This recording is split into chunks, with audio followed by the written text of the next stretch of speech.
Post-traumatic stress disorder, PTSD, can develop following a traumatic event that threatens your safety or makes you feel helpless.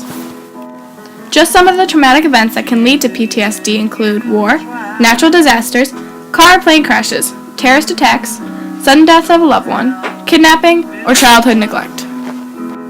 Vietnam veterans experienced the worst of PTSD. They saw things that no one would ever dream about seeing. They wouldn't want to dream about ever seeing. They saw horrors of war that they could never undo and that they would live with forever.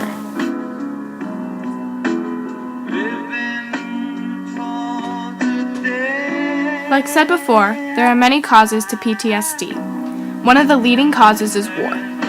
The most gruesome war was the Vietnam War, not because of all the deaths and casualties, but because of what the soldiers saw and were told to do. They had to kill civilians and watch their comrades die in response.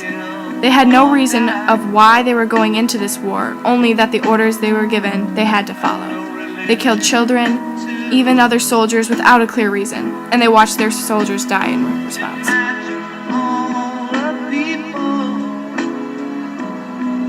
One of the main symptoms of PTSD was depression. Accompanying with depression was a very well-developed sense of helplessness about one's condition. In Vietnam, the style of combat had no final resolution of conflict for anyone. Regardless of how one might respond, the overall outcome seemed just to be an endless production of casualties with no goals attained. Regardless of how well one worked, sweat, bled, or even died, the outcome was the same. The GIs gained no ground. They were constantly rocketed. They found little support from their friends and neighbors back home, and the people whose names were drafted into the military service felt helpless.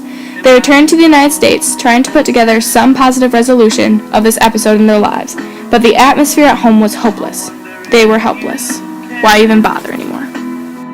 The veterans' rage is frightening to them and to others around them. For no apparent reasons, many will strike out whoever is near.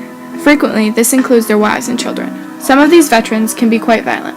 This behavior generally frightens the veterans, apparently leading many to question their sanity. However, regardless of their afterthoughts, the rage reactions occur frightening frequently. It was hard for Vietnam veterans to have friends. Many veterans who witnessed traumatic experiences complained of feeling like old men in young men's bodies. They feel isolated and distanced from their peers. The veterans feel that most of their non-veteran peers would rather not hear the combat experience. Therefore, they feel rejected. Much of what these veterans have done during war would seem like horrible crimes to their civilian peers. But in reality, faced by Vietnam combats, much actions were frequently means of survival.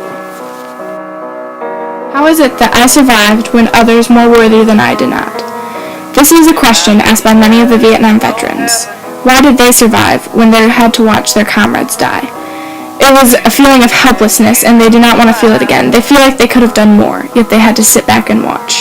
Severe guilt is common in many of the veterans and is usually uncurable.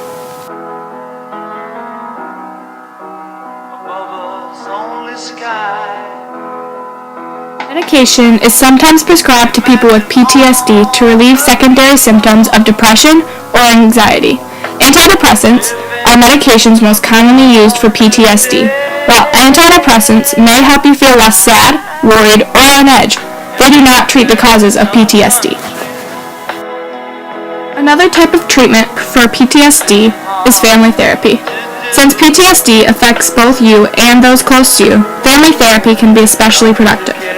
Family therapy can help your loved ones understand what you're going through. It can also help everyone in the family communicate better and work through relationship problems caused by PTSD symptoms.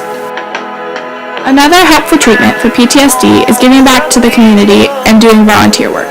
This helped the veterans feel less helpless and made them feel like they are in control of their lives. It's just a brief summary on how PTSD affected the Vietnam veterans, as well as how it's still affecting our soldiers today. This is not a disorder to be taken lightly.